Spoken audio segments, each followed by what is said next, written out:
नमस्ते दोस्तों, YouTube channel पर आप सबका स्वागत है। चलो दोस्तों, वीडियो को शुरू करते हैं।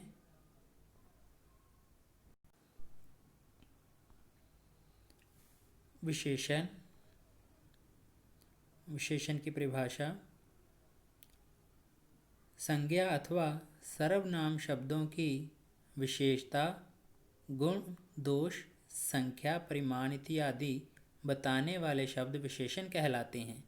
जैसे बड़ा, काला, लंबा, दयालु, भारी, सुंदर, कायर, टेढ़ा मेढ़ा, एक, दो इत्यादि। विशेष्य। विशेष्य किसे कहते हैं? जिन संज्ञा अथवा सर्वनाम शब्द की विशेषता बताई जाए वह विशेष्य कहलाता है। जैसे गीता सुंदर है।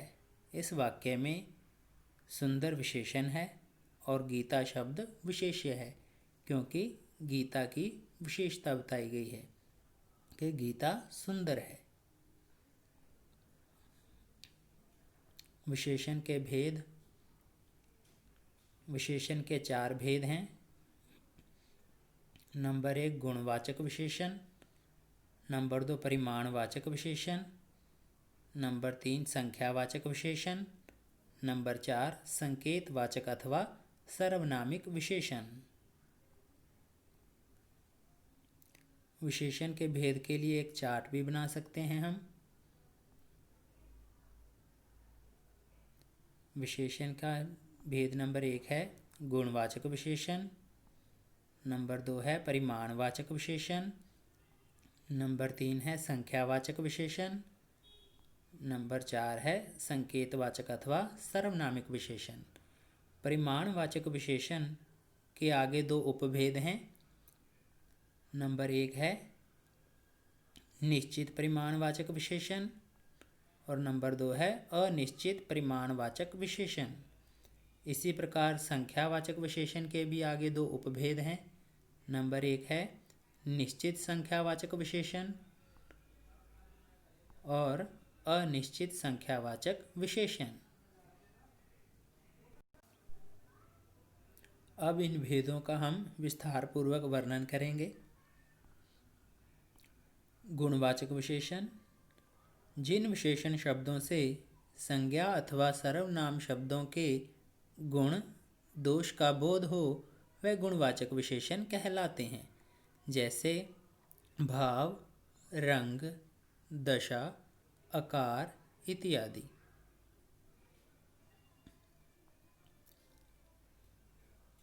परिमाणवाचक विशेषण। जिन विशेषण शब्दों से संज्ञा या सर्वनाम की मात्रा अथवा नापतोल का ज्ञान हो वह परिमाणवाचक विशेषण कहलाते हैं। परिमाणवाचक विशेषण के 2 उपभेद हैं, निश्चित परिमाणवाचक विशेषण और अनिश्चित परिमाणवाचक विशेषण।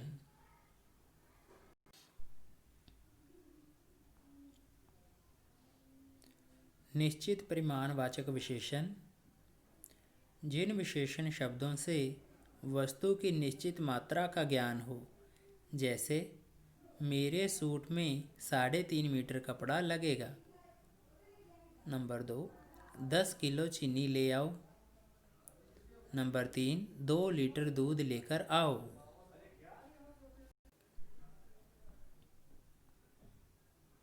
अनिश्चित परिमाणवाचक विशेषण। जिन विशेषण शब्दों से वस्तु की अनिश्चित मात्रा का ज्ञान हो।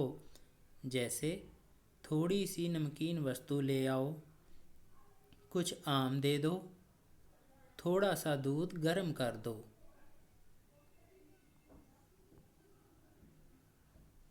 संख्यावाचक विशेषण। जिन विशेषण शब्दों से संज्ञा या सर्वनाम की संख्या का बोध हो वह संख्यावाचक विशेषण कहलाते हैं। जैसे 1, 2, द्वितीय, दोगुना, चौगुना, पाँचों इत्यादि। संख्यावाचक विशेषण के 2 उपभेद हैं। नंबर 1 निश्चित संख्यावाचक विशेषण, नंबर 2 अनिश्चित संख्यावाचक विशेषण। निश्चित संख्यावाचक विशेषण जिन विशेषण शब्दों से निश्चित संख्या का बोध हो वह निश्चित संख्यावाचक विशेषण कहलाते हैं। जैसे 2 पुस्तकें मेरे लिए ले आना। नंबर 2 अनिश्चित संख्यावाचक विशेषण। जिन विशेषण शब्दों से निश्चित संख्या का बोध ना हो, जैसे कुछ बच्चे पार्क में खेल रहे हैं।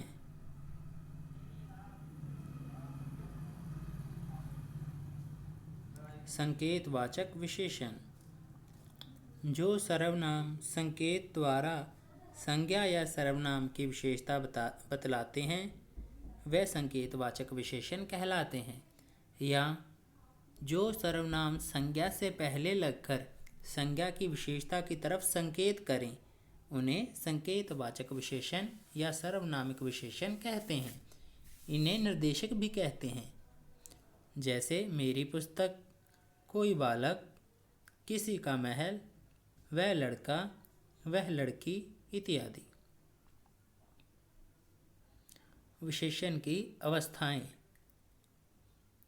विशेषण शब्द किसी संज्ञा या सर्वनाम की विशेषता बतलाते हैं। विशेषता बताई जाने वाली वस्तुओं के गुण दोष कम ज़्यादा होते हैं। गुण दोषों के इस कम ज़्यादा होने को तुलनात्मक ढंग से ही जाना जा सकता है। तुलना की दृष्टि से विशेषणों की निम्नलिखित 3 अवस्थाएं होती हैं। नंबर 1 मूल अवस्था, नंबर 2 उत्तर अवस्था, नंबर 3 उत्तम अवस्था। मूल अवस्था। मूल अवस्था में विशेषण का तुलनात्मक रूप नहीं होता है, वह केवल सामान्य विशेषता ही प्रकट करता है। जैसे सवित्री सुंदर लड़की है, सुरेश अच्छा लड़का है, सूर्य तेजस्वी है।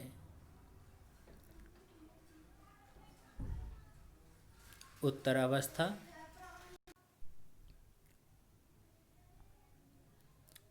जब 2 व्यक्तियों या वस्तुओं के गुण दोषों की तुलना की जाती है तब विशेषण उत्तर अवस्था में प्रयुक्त होता है। जैसे रविंदर चेतन से अधिक बुद्धिमान है, सविता रमा की अपेक्षा अधिक सुंदर है। उत्तम अवस्था। उत्तम अवस्था में 2 से अधिक व्यक्तियों या एवं वस्तुओं की तुलना करके किसी एक को सबसे अधिक अथवा सबसे कम बताया गया है। जैसे पंजाब में अधिकतम अन्न होता है, संदीप निकृष्टतम बालक है।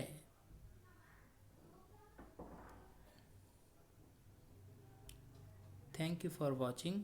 वीडियो देखने के लिए आपका धन्यवाद।